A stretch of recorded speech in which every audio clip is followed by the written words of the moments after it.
streamed live on our YouTube channel. So you can also view that as well. And that's Traffic Radio 961. Just go there. It is being streamed right now. And you can get every minute and every second of this program as it is being broadcast. All right, tackling community and occupational safety in Lagos is our focus. Dr. Olorunfemi Oluwaseun is joining me right now. He's a senior medical officer with Ifako-Ijaye General Hospital right here in Lagos. Dr. Oluwaseun, nice to have you. Good morning. Good morning, everybody.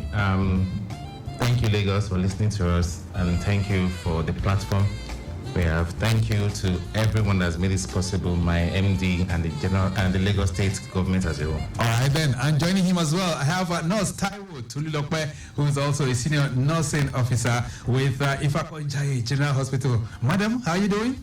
Good morning. Good morning, listeners. I want to thank the Lagos State government for giving us the opportunity to be here this morning. Right. And to my MD, Dr. Mustafa Bamidele, we say thank you, sir. And to my Apex nurse Ujo, Adotoro, we say thank you, ma. Thank you, sir. You must be proud of your profession, right? As a nurse, right? When I come across nurses, you know, there's an inscription that that really strikes me, and I can never forget this. That should be 1990. Yes, 1990. At the point in time I was ill, and I went to the hospital, and the nurses were about to, you know, after prescription from the doctor, you know, the nurse was about to administer some injections. And right there on the wall, it was written, what love can't cure, nurses can. Yes. I never forgot that. So, is it true that nurses can cure all things? What love can't cure, nurses can? Yes, I can say yes, because one thing is about this profession, we care a lot. We care a lot for our patients, and once the patient comes to the hospital, we take care of the patient with our whole heart. All right. So I can say what love cannot cure, nurses can. Yes. Actually, I was so curious. I asked the nurse who was about to administer the injection. And you know what she told me? He said, if love could cure what you have, then you wouldn't have come to see me. So definitely, I think they have a point there. Okay, but the focus this morning really, we'll try to see how we really uphold community health and safety. First off, let's start with you, because I understand 24th to the 30th of every month is the World Immunization Week. Is that correct? Yes, sir. So how are you guys observing it at Ifako-Ijaye? Yeah, we started with a talk with our patients on the first day, and we told them that they should stay tuned. They should stay tuned today to hear us on here. Okay. Yeah. So you started that talk on Tuesday, and yes, sir. Immunization. Let's start with that. When we are talking about immunization, what are we referring to? Well, immunization, I can say immunization is a process by which an individual immune system is being fortified, okay, by against an infectious agent or disease. Right. Dr. Oluwaseun, Yes, sir. Let me bring you in here, because you are the medical expert. You are a doctor. So immunization, like you said, is meant to fortify the immune system. Yeah. But apart from that, what else? It's basically looking at the future of the community. Look at once we talk about majorly in Nigeria or globally, there are diseases that affect the children under 5 majorly. So if we can combat most of those diseases, you're looking at the community that has a better future, where you can possibly have healthy children, a healthy community, a family that is basically well managed. Because just look at the first one, the one they're taking at birth, called the BCG. Okay. Tuberculosis is being fought over there.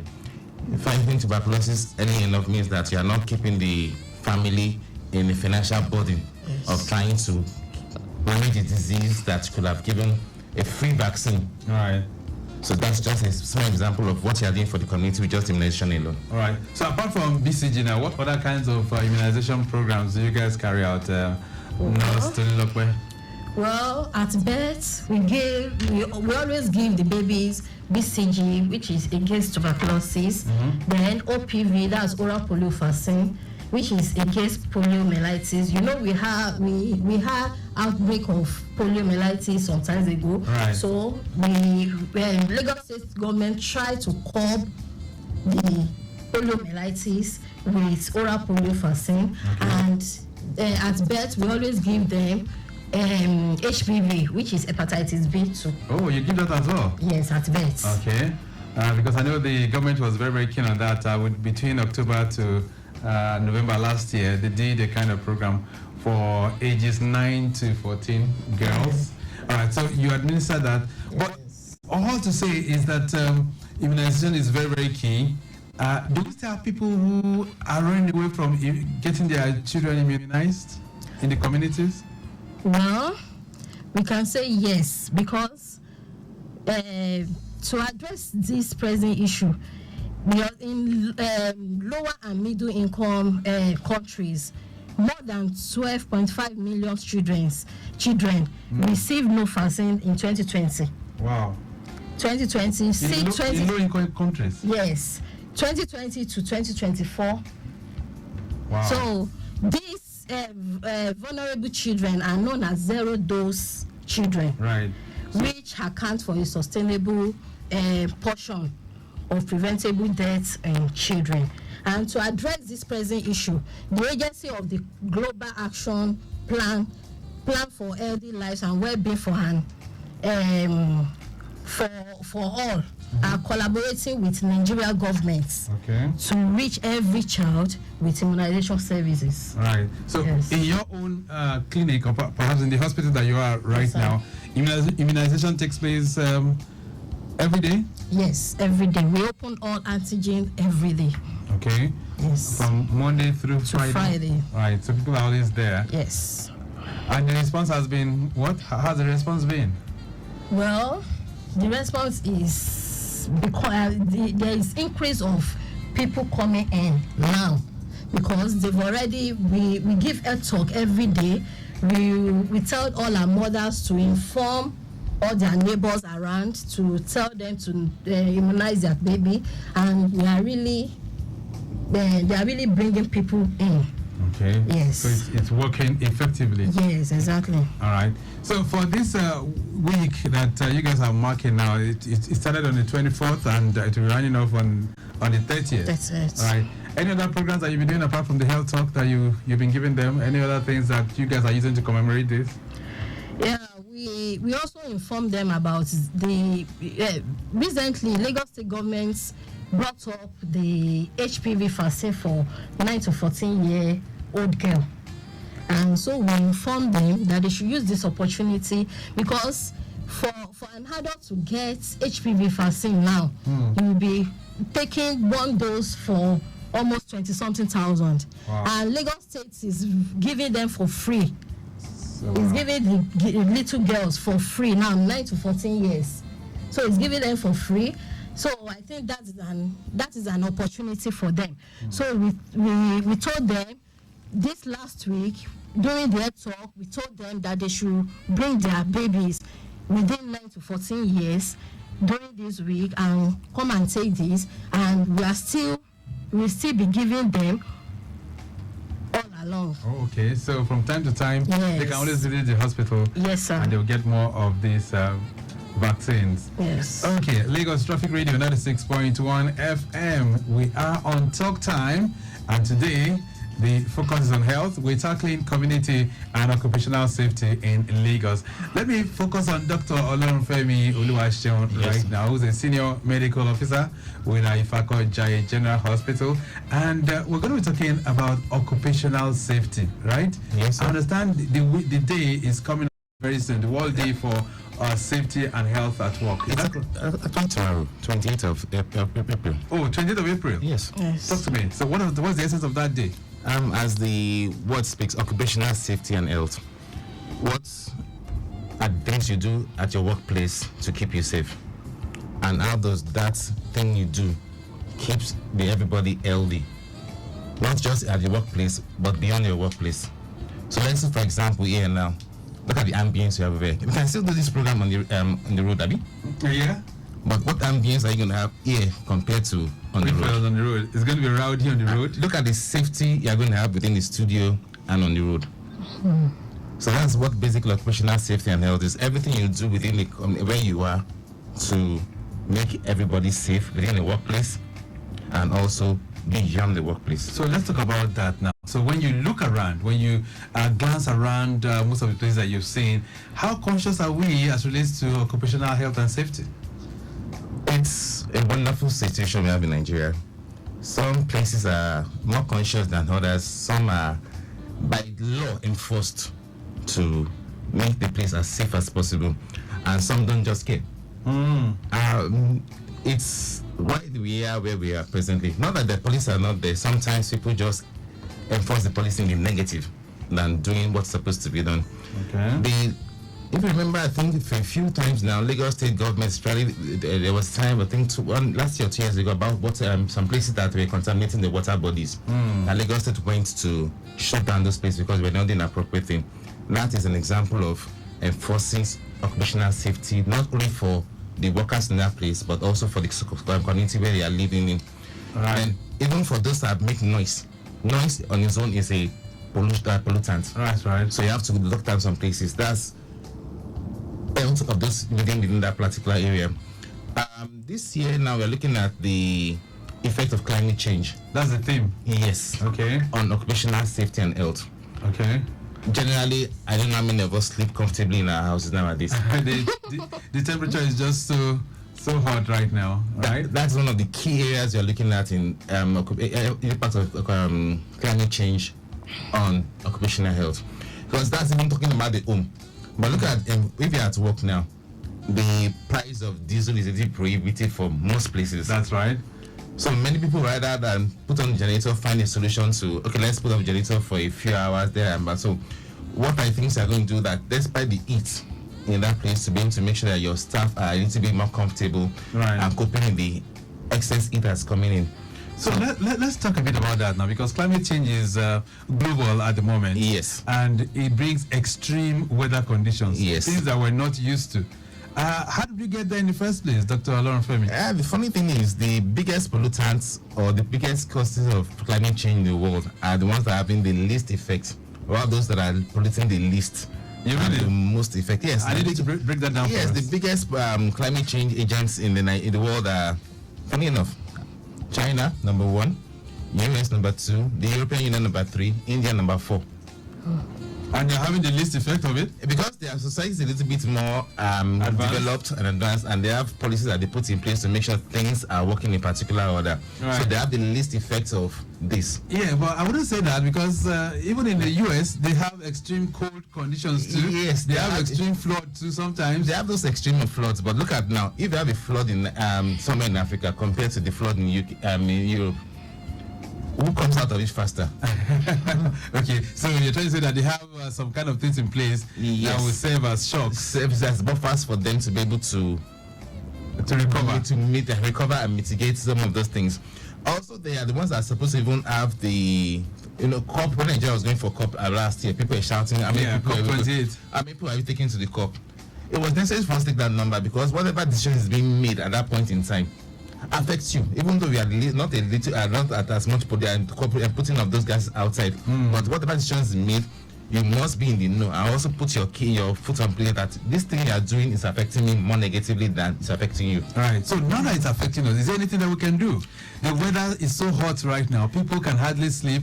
Who can we report to? Is it the UN? The UN has put targets in place, which many nations are still trying as much as possible not to meet. Why? Yeah, because it's money. Okay, so there's money. It's a money issue. It's a money issue. Yeah, we have to spend money to reduce your emissions as much as possible. You also have to spend money to do some things to get you to a particular level that you can mitigate some of these events. Look at Nigeria, for example. Now we are not. Africa is one of the least emitters in the world. Though in Africa, we still contribute at least the first 3: Nigeria, South Africa, and Egypt. Those are the most developed in Africa, definitely. So we are going to contribute more to the African challenges. But we have so much gap in terms of what we can do to even get to where we say we are polluting enough in the world, but we are not going to do that because that's one of the things we are going to do. So what we are going to do, the UN is already giving us policies of what to do. Right. Reduce emittance, reduce fossil fuel depletion. Don't use coal. Okay. To make fuel. Don't use don't burn your flora and fauna. That is plants and animals. Don't just use them anyhow. So at least to protect the ecosystem. We should stop deforestation as much as possible. So are we taking steps in Nigeria to do that? I mean, look at what's happening now. So the temperature so hot, power supply very, very epileptic, is not there, and so people have to put on their generating sets. Is that not contributing to depletion of the ozone layer as well from the generating set? Okay, the generating set gives you carbon dioxide and carbon monoxide, which are greenhouse gases, and those ones are cutting to the heat, adding to the heat. The ozone layer zone is basically from chemicals that many have been banned anyway. So you have them, there are refrigerants and other industrial things, machines that they are using. So those ones are mostly under control now. But you have two major ones, carbon dioxide and methane, which you have from most of the things we do in terms of production of food. Okay. We think we eat meat in Nigeria, we don't eat meat. You mean it? Yes. Without the meat you can eat, you are not. Really? The average American eats like 10 times the amount of meat you are going to eat in a day. So is that a license for me to eat more meat? Not a license, please. As you grow older, please reduce consumption of red meat as much as possible as you grow older. Okay. So they are producing more livestock to be able to, and those produce more methane and also causes more of the heat that we are going globally. If you remember issues that happened last year, I don't want the politics of it. Okay. When Lagos is trying to reclaim the wetlands area, Right. that is to help with the flooding. Yes. It also helps with when you claim your wetland areas, also helps with your vegetation to be able to grow, because trees are going to grow back in those areas. Helps you to conserve as much carbon dioxide because you're going to trap carbon dioxide through the trees. Some states are doing forestation. I know there are some policies in Lagos that some places cannot be touched because they are going to keep those areas as either wetland or forest areas. So that helps a lot. Then even the way we build, there's a building code for Nigeria.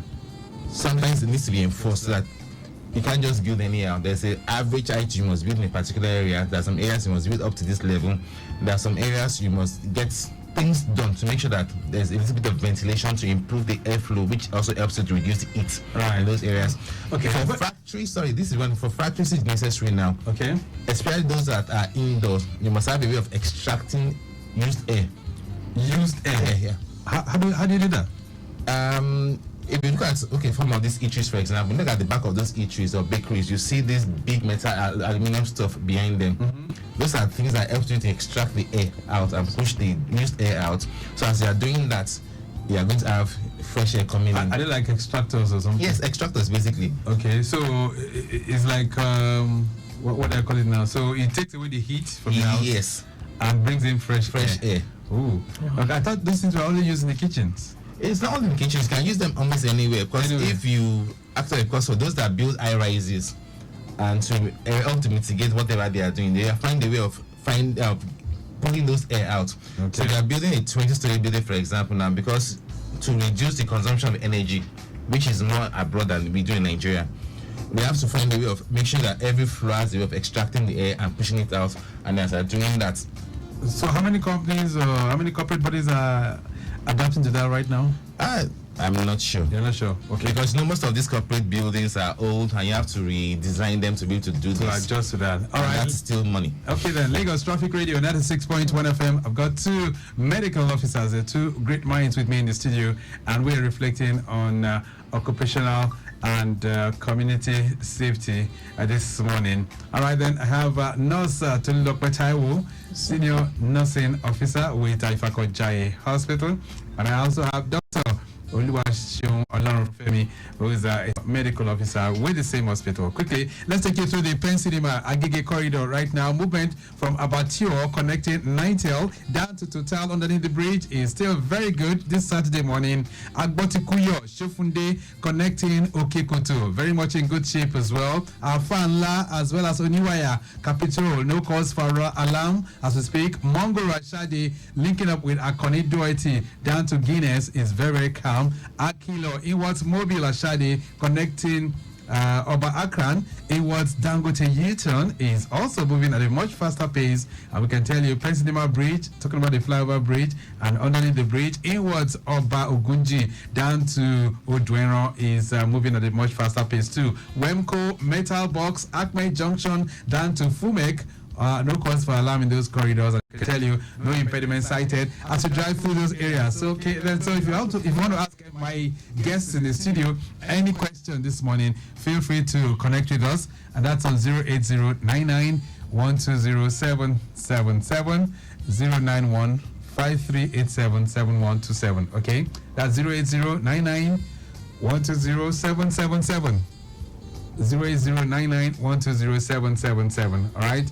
Of course, answer many questions that relates to what we are talking about, and they are here to respond to you. All right. So, still sticking with you, Dr. Olorunfemi. This Occupational Safety Week that we're talking about, rather, which is tomorrow. It's marked on a Sunday. Which means most people are going to be quiet. They won't talk about it. If it was during the week now, I'm sure there'll be lots of things. But how are you guys going to be marking it as Ifako-Ijaye? It's something. It's a day set aside to talk about occupational safety and health. It's something we do on a daily basis, because as you talk to your, we call them clients nowadays, some call them patients. There's some counseling you're going to give to them that helps to be able to modify their behavior, to be able to suit where they work, or if it's someone that is the CEO of the company, modify the environment where they work to suit their own healthcare. Because it's possible either you suiting yourself for the environment, or the environment suiting the environment for what you are doing. So one or two of them. But mostly it's always better you suiting the environment for people you are working with. Also, even telling people, it's right now that we have this heat wave going around, staying hydrated is very, very important. Okay. The minimum you must take every day of water is 2 liters, but now with the heat, add a little bit more to it. If you are taking the alcohol, of course, you increase the number of water you must take, because alcohol. Yes. So today, now that we are doing the one bear, I heard she was going to GT. Yeah. So as you are going there, please, it's not just about the drinks. Water is also very important. So if you are taking more of the drinks, or even if you fizzy drink alcohol, you must add more water to what you are taking. Okay. And of course, the food you are taking also has water in it. So at least take yourself, stay hydrated. If you can't get the AC in your house overnight, it's right. Of a bad, like it or not.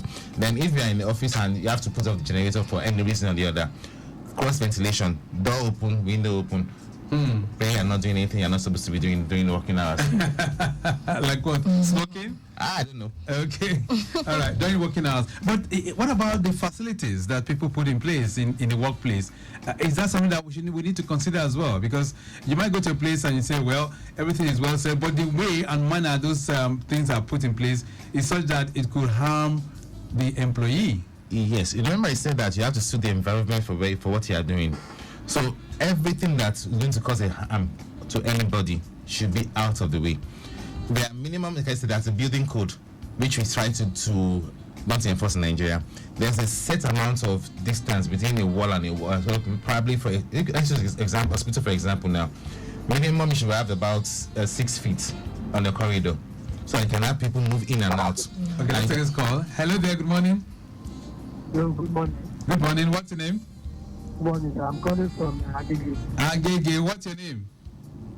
Ola. Ola from Agege. All right. Let's hear you. I just want a kind of advice regarding this. People need to burn refuse or grass on the street that introduce air pollution into the atmosphere. What is the government doing to combat this issue of misuse? Most of them may be alarmed when educated people. Maybe they cut their grass or some refuse, and they just put it by the drainage on the street, and they burn it and they release smoke into the atmosphere, which is causing discomfort in the neighborhood. What are the laws the state government is doing regarding this? Right. And secondly, when you go towards Abado or Karua police side, you saw that at that police bus stop there is a refuse dump. They are not refuse dump.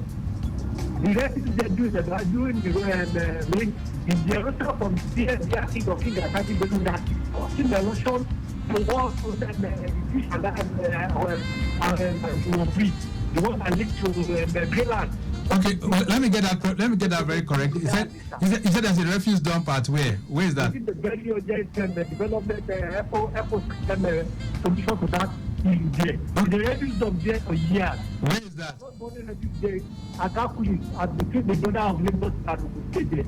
Okay. When there is a road, the road is to Obadoka, there is almost due to erosion. From that, and when there's erosion, we are always scared because that place is a time bomb because a source of water there that people were drinking is being polluted daily by the left.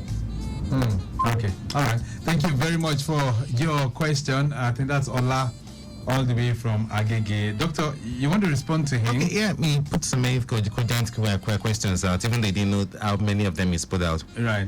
Burning of refuse, soil, underground water pollution, noise pollution, the air pollution. They put so many things out, and there are laws about this definitely. Unfortunately, they mentioned a border town, which is a problem in most border towns in the world. Right. Yes, both states usually don't take too much responsibility for it, because some say do some say do that, and unless they work together, which is what Lagos will start trying to do for a while now. Let's work together to ensure our border towns are properly managed. Okay. So Lagos will tell you every lawman should be your first port of call. Yes. Lagos for also for a long time I'm talking about managing waste, meaning that it's not everything you throw out. So the 3 R's: reduce, reuse, recycle. Right. Talking about, but people don't even bother to listen to us. If you drink your bottled water now, what are you supposed to do with those bottled water? Many people throw it into the refuse again. Separate it.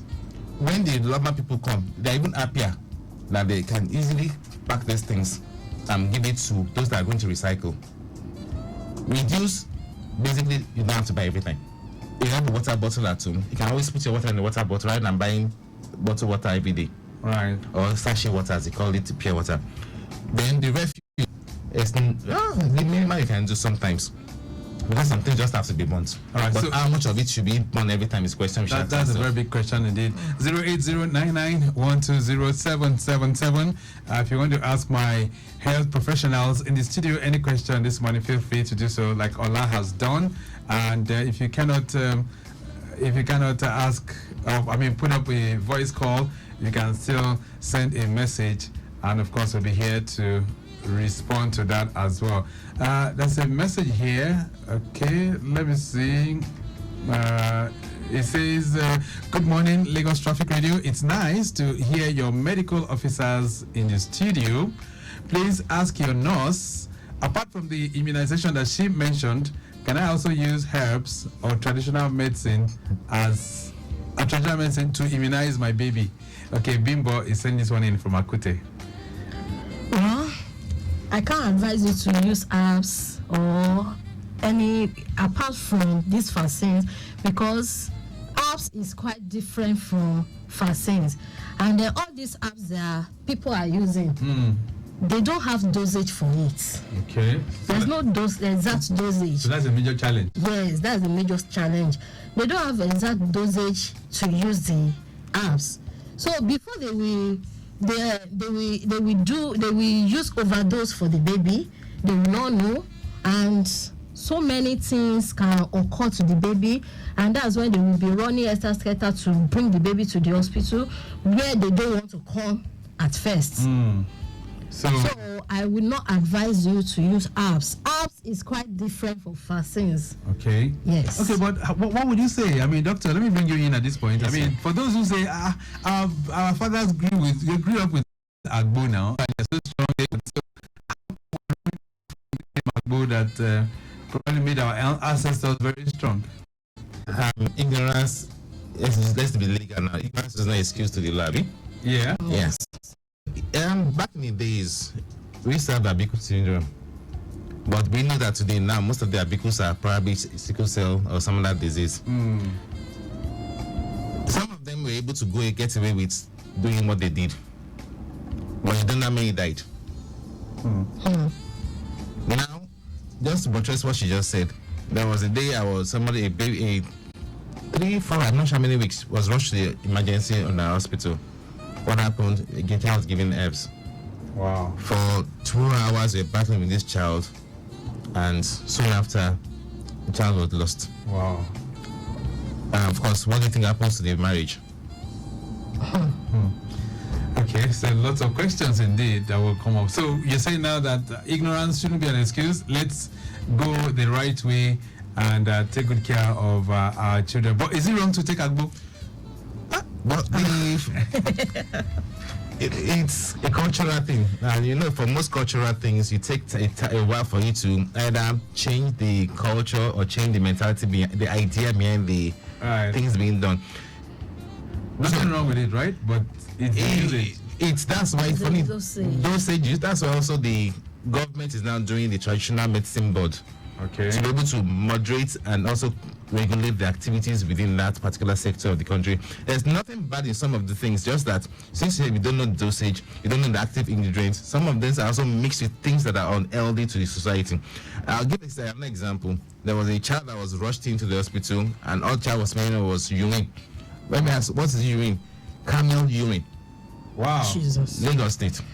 Within this Lagos State. It was giving camel urine. How did they get the camel urine? I don't know. But they got camel urine in Lagos State. Wow. Wow. That's really, really absurd, if you ask me. So we have this kind of, things taking place, and people believe in it. Because I know I've also heard somebody say, look, if the child is having eye pain or anything, just put urine. And the thing will go, and that has led to degeneration of the eyes, and probably eventually the child lost the eyes to blindness. So and all these apps, they use alcohol. They use alcohol, alcohol-based apps. Okay. And some of these apps, they affect some organs of the baby, because the baby is just coming up. The organ is just building up, so it's always affect the organs of especially the kidney, liver. That's when some baby grow up to have a kidney problem, to have a liver problem, and they will be running scatter at that time. Which is quite unfortunate. All right, so even as we dwell on this safety week, safety day, so Dr. Oluwaseun, what will you be doing tomorrow, and of course all through the week? What will be the focus for those who are in corporate organizations? These corporate organizations, we advise as much as possible to look at the system they're running, the facility, industry, facility, or building that they manage. Is it the best fit for those people working there? Not only the industry, not only in buildings, because everybody said about 70% of people are exposed to some harm or the other because of occupational work. I start with the example of doing this program on the road. Some people's work has to be outside of the building. Policeman, right? A traffic warden, a farmer. Just look at them. Many people work outside also. Yeah. Look at what you are doing. Are you in any way promoting safety for yourself, people you work with, and society as a whole? If you cannot do that, if you cannot say that confidently, come not only to a hospital. So hospital will help you check your health. There are plenty more professionals within this extension that can help you. Okay, let us help you modify what you are doing.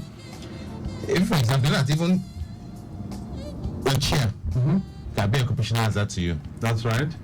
So if you have issues with your back, there's people that can the chair you're using can help you modify the chair such a way that helps you to have a straightening of your back and also to make you a little bit better. Right. So just a lot of things you are going to do. It takes a while, but you must evaluate whatever process you are doing, what you are doing. Before growing up, you used to see these traffic wardens in those that metal sheds. It was a form of protection for them, but nowadays most of them are gone. That's true. Lagos Traffic Radio 96.1 FM. So one can think of other things that will make one very, very safe when we're talking about our professionals to make them safe. But even safety at home too, because it appears the consciousness levels of we putting in place a safe and conducive atmosphere for us to even live is also a challenge too. Sometimes it appears we do not really consider that too. Is that correct, Dr. Oluwaseun? Very correct, because nowadays you now have people that work from home. Right. Yeah.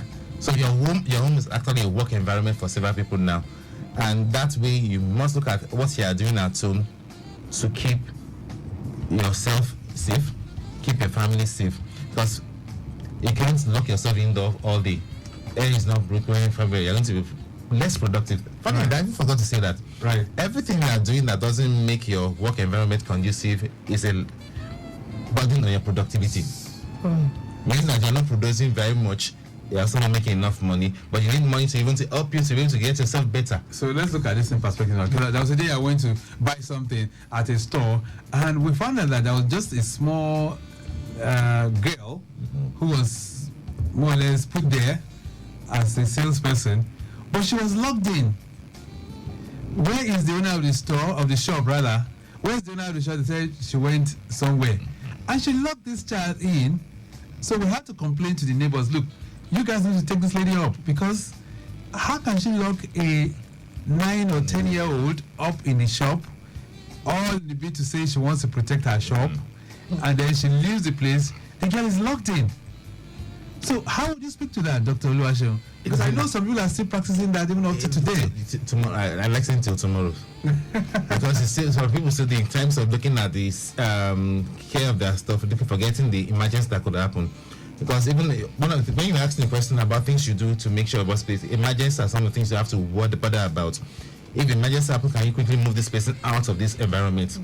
So if, for example, there was just a little spark or wire and smoke, I'm not talking about fire, just smoke. Can that girl run out of the shop as early as possible? No, because it is locked. All right. So that's an appeal to the conscience of those who are in that sector. Do not think of only securing your goods alone. Think about life and how people can be safe around you. Let's begin to take this home this morning. Nurse Taiwo, Tolulope, Nurse Double T. As we round off this morning, talk to our people. What's the message, especially as it relates to immunization and what you guys are doing at Ifako-Ijaye? Okay. I want to employ everybody that they should try and immunize their baby at when due. At when due, I mean when we give you next appointment, you come to the hospital, let your baby take the immunization and try to educate, tell your neighbors around you, your friends that are not that they should come to the hospital to take the immunization at when due. And I want to employ you, I want to use this opportunity to tell everybody that the HPV vaccine is still available. Okay. Funny enough, Lagos State has really helped us to the extent that wherever you are living in Lagos State, there will be a general hospital or a primary health center closer to your house. Okay. So you can easily enter the hospital and take your vaccine. Now, so, who are those that can take this vaccine? For which age? From 9 years old to 14-year-old baby girl. Okay, for the girl, for the young girl. Yes. Okay, so the HPV vaccine is still very available. All right. I know the Primary Health Care Board did a kind of campaign last year when they rolled that out in conjunction with the federal government. So you're saying now that people can still walk in to any of the primary health care centers and they can get their children immunized. Yes, sir. All right, then. Dr. Oluwaseun, as we round this up, what's your parting thoughts? What's your message to people this morning? For what we've discussed today, look at everything is just about looking at the future and providing as much as possible for yourself and to society. Just to add what you said, immunization is a cheaper way of protecting your future and future of the country. For occupational safety and health is also one of the best ways to make sure that the country is productive, society is productive, and there's more money for the country to use to improve on the society that we are looking at. So please, everybody, look at where you are. What can you do to improve on the conditions of your house, your office, where you are working, be it on the road, be it in the market. Just look at everything you can do to improve on the conditions of that place and the welfare of everybody around you.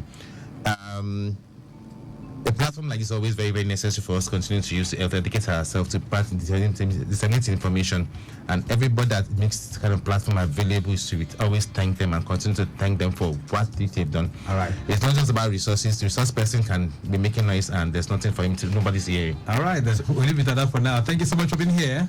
All right, we've been tackling community and occupational safety in Lagos. I must say a very big thank you. Dr. Olorunfemi Oluwaseun, thank you. Thank you, sir. And to Nurse Tolulope Taiwo, Double T, I say a big thank you to you as well. Thank you, sir. Okay, then, so we have to go. The program has been produced by Temidayo Anthony. I say a big thank you to Biola Osiki, who's the Public Affairs Officer for the Ifako-Ijaye General Hospital, and to all others. I see you guys have come in here with a big entourage.